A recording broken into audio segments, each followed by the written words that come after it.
All right, so we're gonna go ahead and do our Call the Dog segment that we started doing now. This has been one of my favorites, mainly because it exposed the fact that I may be good at picking a random upset every now and then, but when it comes to betting advice, I may not be the guy to talk to. I wouldn't necessarily bet on this game, but if you're looking for a risky play, Iowa State is playing Arizona. It is a home game for Iowa State, so that's an advantage for them. Both teams are undefeated. The line is -6.5 in favor of Iowa State Cyclones.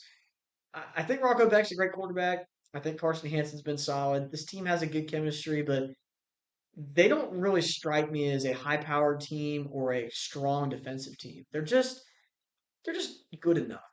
And I think Arizona's got some offensive firepower. Noah Fafita's in his last season, and they looked much better than I thought they would be. They're undefeated. They have two blowout wins and a win against Kansas State. I think Iowa State's profiling very similarly to the games they played. Close win against Kansas State and a couple blowout wins and a close game against Iowa. So biggest win, non-common denominator would be the Iowa win for Iowa State, but that game always comes down to a field goal. That's pretty much a coin toss game in my opinion. But Iowa State ended up pulling it off. I'm not going to discredit them. I like Arizona. I think they might win this game outright. I definitely think there's a real chance they cover, but I'm picking them outright to win this game. So I'm taking Syracuse as a 4.5 point home underdog to Duke.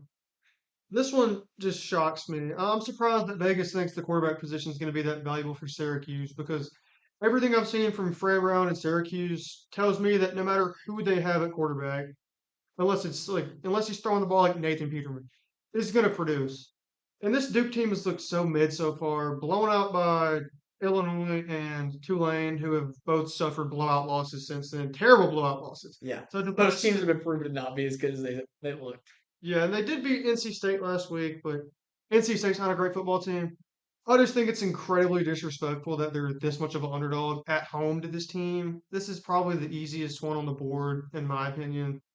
Real head scratcher. This is the only game I took from this week. I didn't like any other ones really besides this one, but this one seems super free. I don't see Syracuse losing this game. I just don't. Yeah, unless Ricky Collins lays a total egg, I don't think that they lose this one either. Darian Mensa could light it up. I don't know. My Call the Dogs game from last week was NC State and Duke. I picked NC State. It wasn't that it wasn't a close game. It's just that NC State's not really that good, unfortunately. CJ Bailey threw a couple picks that cost them the game, Their but defense was their horrific. defense was terrible. I should have known from their shootout game with Wake Forest that their defense was trash. But did not look at that very keenly. So just a little bit of knowledge if you choose to take the line that I'm putting out for my Call the Dog segment. I did not hit on mine last week, so just something to learn from that. But yeah, I think that's a really good one. That might be one of those free lines. And I really the only thing that sticks out to me is the quarterback position. If they find answers with Ricky Collins, they could be better. That's a possibility, or they could be similar and they could win. So if they're in that ballpark, I think they win.